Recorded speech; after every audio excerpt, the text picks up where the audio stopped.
Would you please welcome Becky Curry.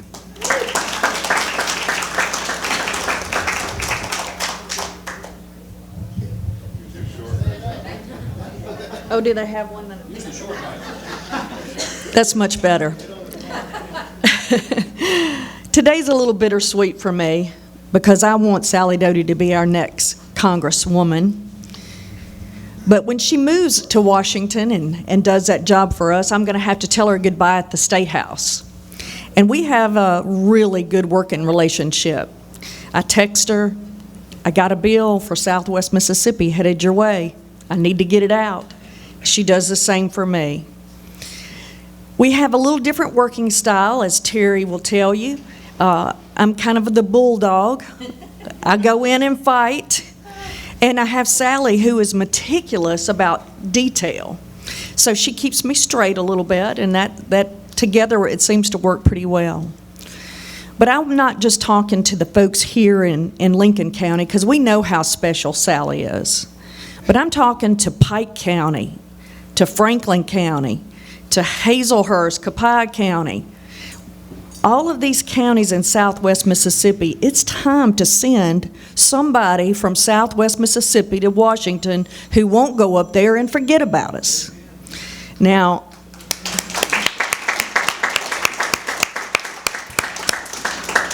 I'm also going to say that it's time that Mississippi send the first woman Congresswoman up there. You know this, we've never sent a female senator or a female House member to Washington, and it is way past time.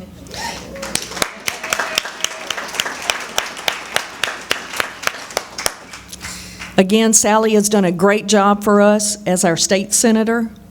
I will hate to tell her goodbye, but we need to get her to Washington because every one of us know how broke Washington is. I've looked at her opponents so far, and Sally will do a better job. I don't want somebody to come breeze through Brookhaven every now and then to say hello to us and then go back to Washington and forget about us. So let's get Sally Doty to Washington, D.C. to support Southwest Mississippi. Thank you.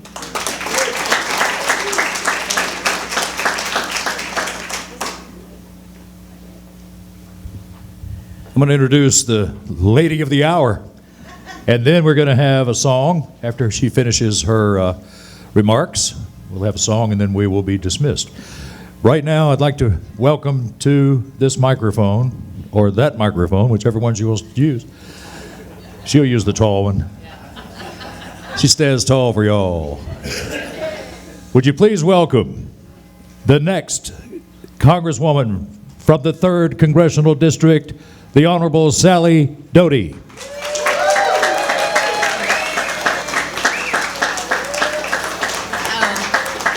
Thank you. First Congresswoman. Yeah, thank you all so much for being here. I know it's a little chilly out here today. And first, I want to thank everyone who has helped make this possible today. We've had a lot of folks running errands, Hunter and Zach. Hannah, my sister's here, my college roommate is here, so I just want to thank everybody for helping with this. I've got a couple of people I want to introduce. My daughter Sarah back here is home from Ole Miss.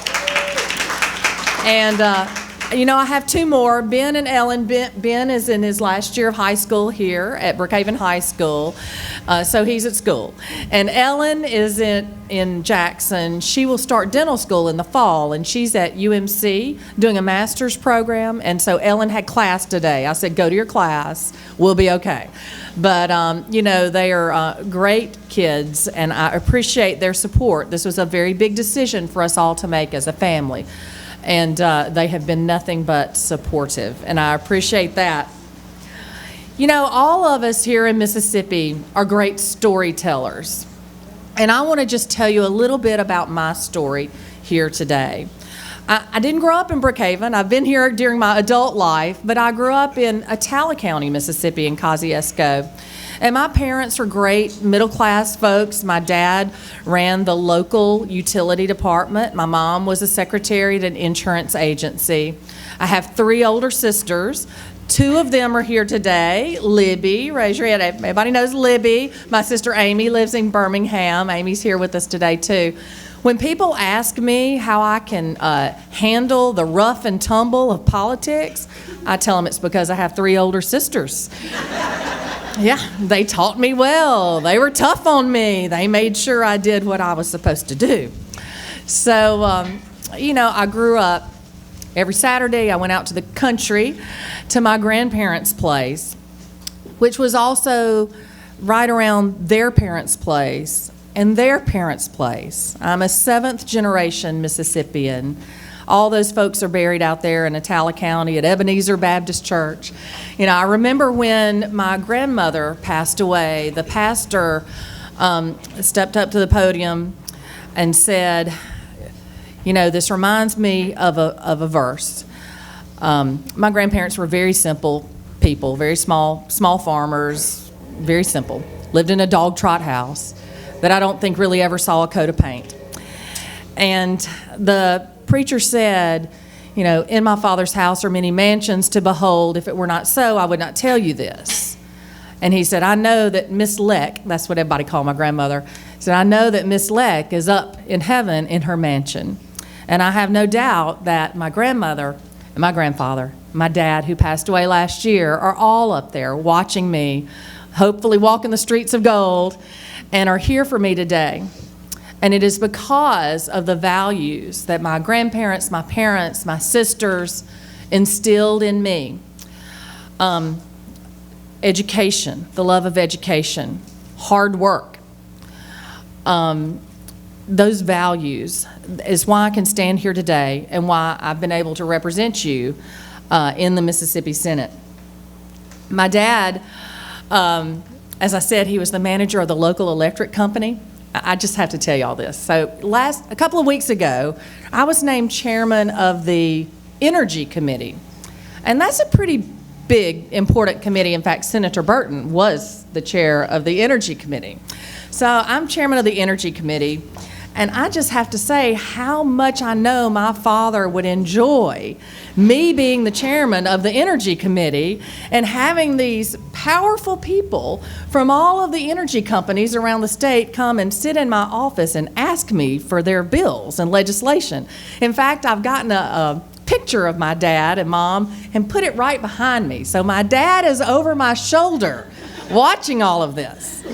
So it is just because of my traditional small town values that I am where I am today. Values that I share with all of you. We've been working hard. This is committee week. Pardon me. It is committee week in the Senate.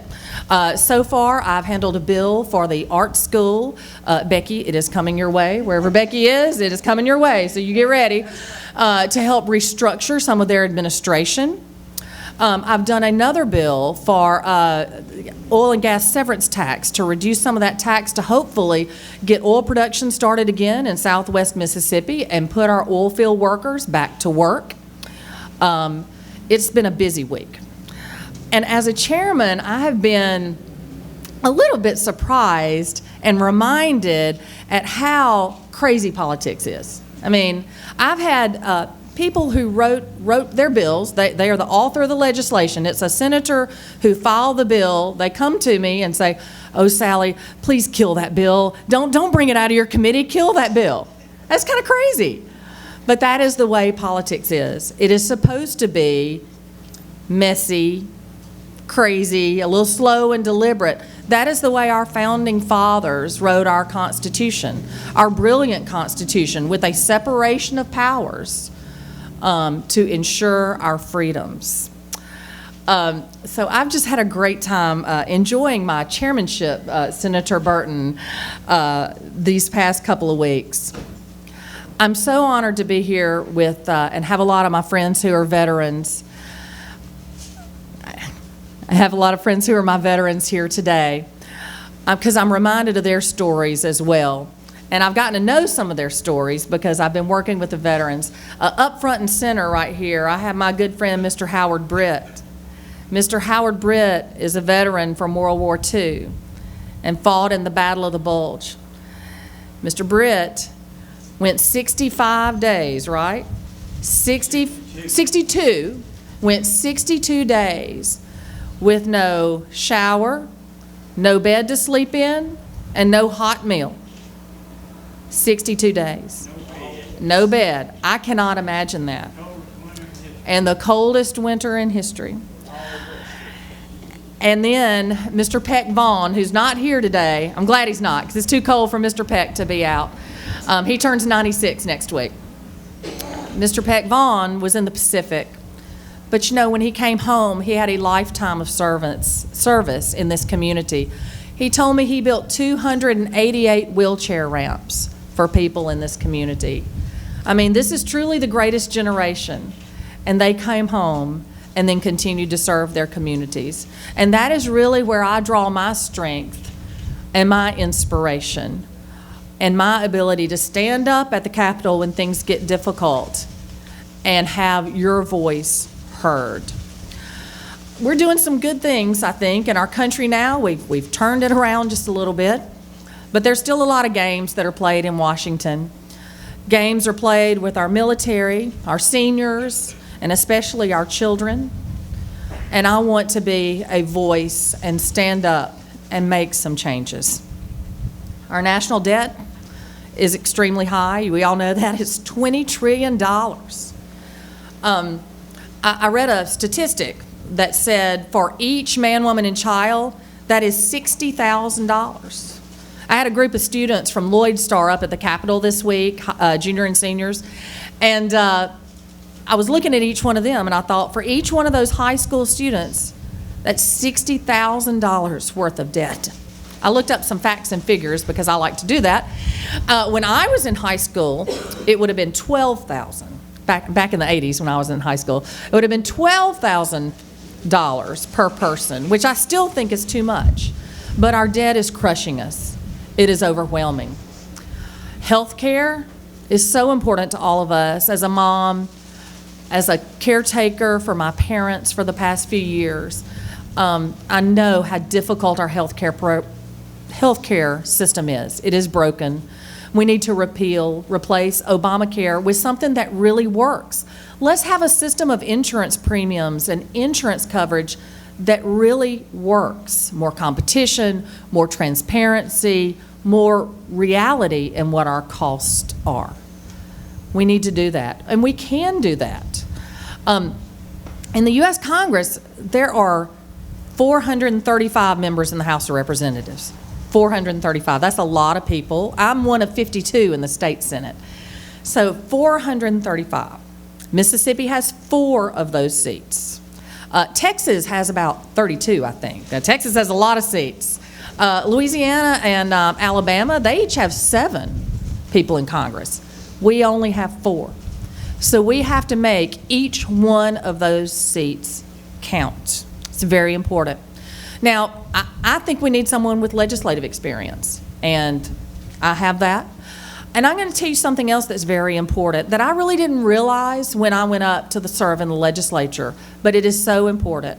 It is service for your constituents. I have so many constituents who have some sort of problem with a state agency, and they just can't get it worked out. So they call me. We work with them. I had a young woman here who has cerebral palsy, who's in a wheelchair. She can't really speak, walk. Her mom called me, and she had a problem with Medicaid. They had cut off her Medicaid supplies, her medical supplies, without any notice.